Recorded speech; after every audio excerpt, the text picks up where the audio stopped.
मला हे म्हणायचं की सर हे तर दिशा कॅम्प जे आहे तर खूप चांगली दिशा देते लोकांनी. पण अशा लोकांचं काय त्यांची दिशा ऑलरेडीच भरकटली.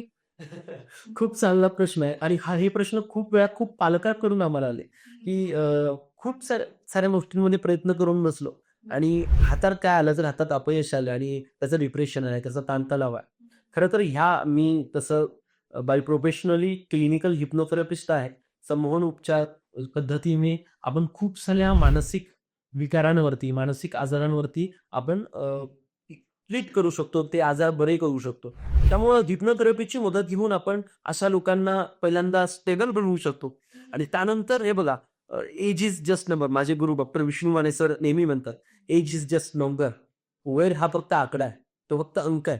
ते तुमचं करिअर घडवत नाही. ते तुमचं करिअर करायचं की नाही करायचं किंवा तुम्ही कसे लाभले पाहिजे हे ठरवत नाहीये. त्यामुळं 60व्या वर्षी सुद्धा पेरमेल जे आहेत KFCचे, त्यांनी 60व्या वर्षी चालू केलं आणि आज KFC ब्रँड चिकन KFCचा आपण आनंदाने खातोय.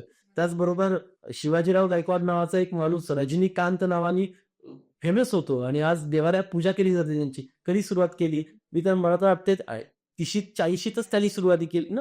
संपूर्ण व्हिडिओ बघण्यासाठी द सारिका शो या यूट्यूब चॅनलला आत्ताच भेट द्या.